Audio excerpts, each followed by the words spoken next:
Assalamualaikum warahmatullahi wabarakatuh. Berjumpa kembali dengan Bu Fitri dalam pembelajaran bahasa Indonesia.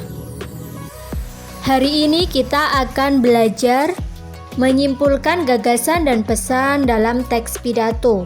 Selamat menyaksikan dan semangat belajar bahasa Indonesia.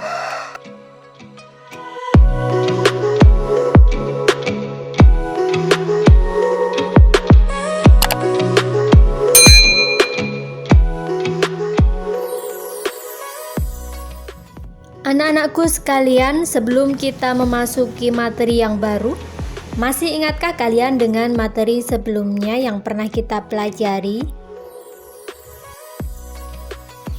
Iya, materi sebelumnya berkaitan dengan teks pidato persuasif.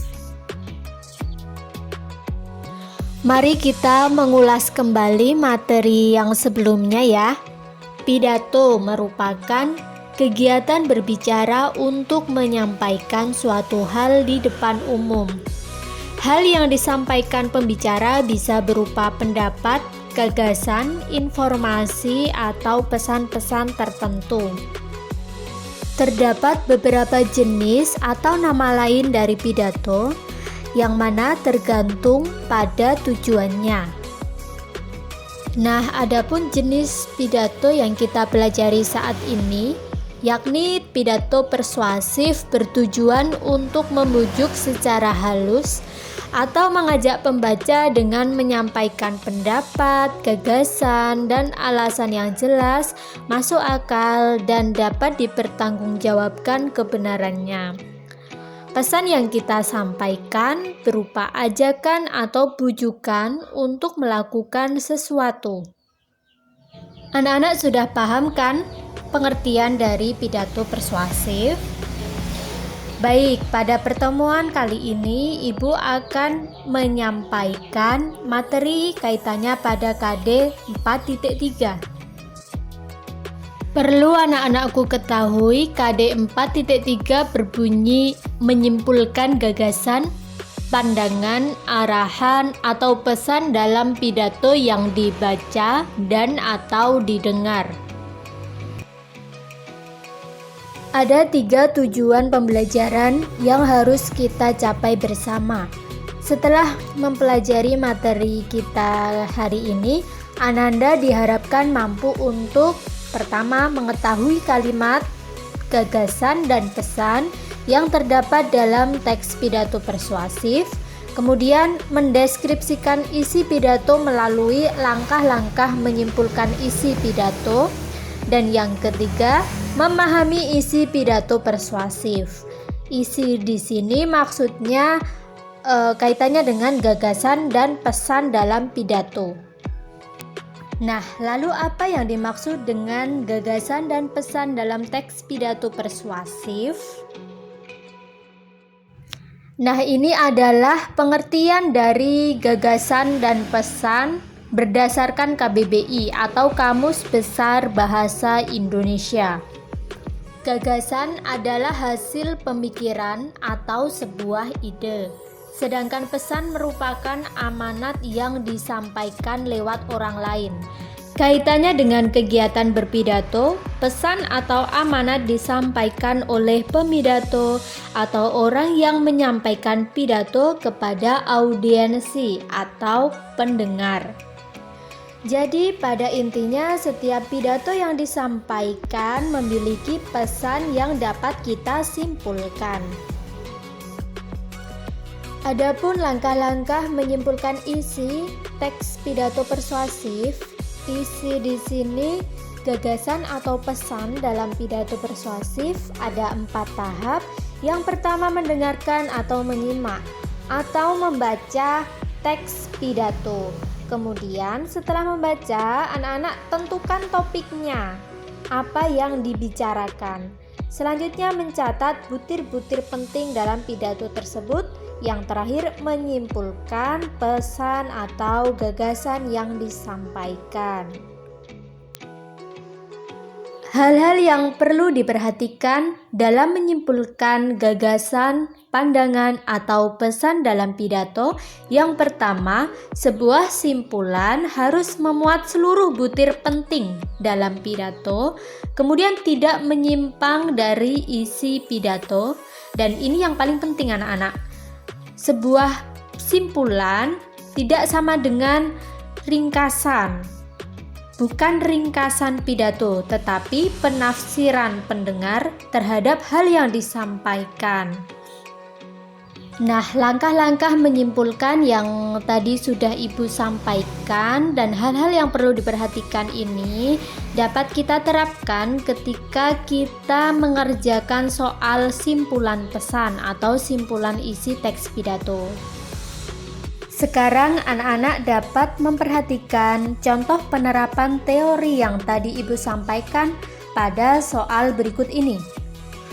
Ketika mengerjakan soal, kita harus membaca pertanyaannya terlebih dahulu dengan tujuan agar nanti ketika kita membaca teksnya, kita tahu apa yang diminta soal. Pertanyaannya, simpulan isi teks pidato tersebut adalah simpulan isi ya.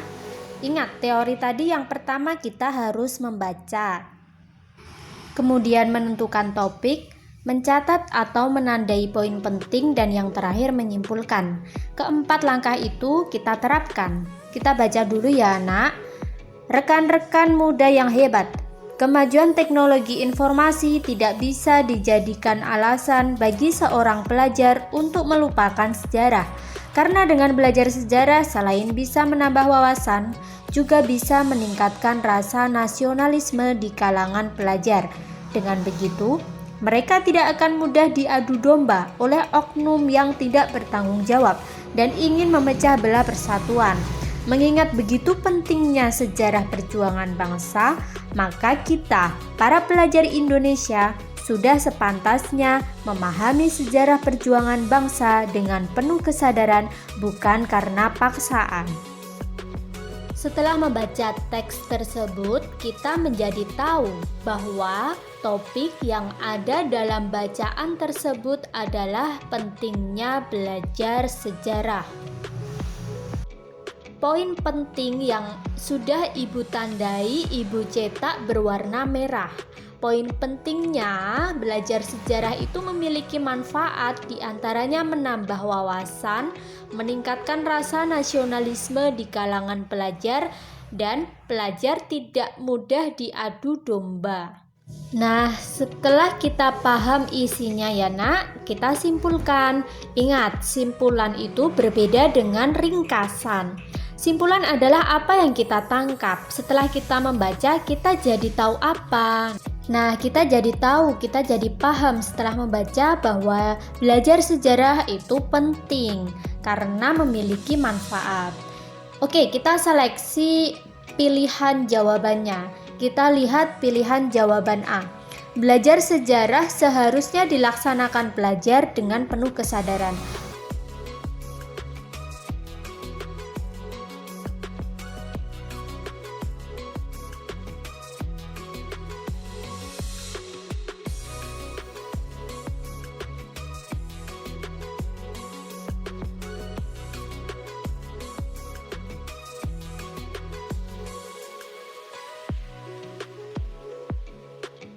Kita lihat pilihan yang B. Belajar sejarah merupakan hal yang penting bagi pelajar Indonesia karena bermanfaat. Ya, ini betul ya, bisa jadi jawabannya itu. Karena kalimatnya berkaitan dengan isi atau tidak menyimpang dari isi. Kemudian kita lihat pilihan yang C. Belajar sejarah mampu meningkatkan rasa nasionalisme di kalangan pelajar Indonesia. Tadi kan di bagian isi ada 3 hal yang bermanfaat. Menambah wawasan, meningkatkan rasa nasionalisme, tidak mudah diadu domba. Poin C ini hanya satu saja, satu unsur saja. Ini bukan merupakan simpulan, tetapi hanya salah satu bagian dari isi. Yang C salah. Selanjutnya pilihan yang D. Dengan belajar sejarah, pelajar Indonesia tidak mudah diadu domba dan dipecah belah. Ini kasusnya seperti pilihan yang C tadi, hanya menunjukkan bagian dari isi saja, bukan merupakan simpulan. Maka opsi jawaban yang D juga salah. Dengan demikian anak-anak, simpulan isi teks pidato tersebut jawabannya yang B.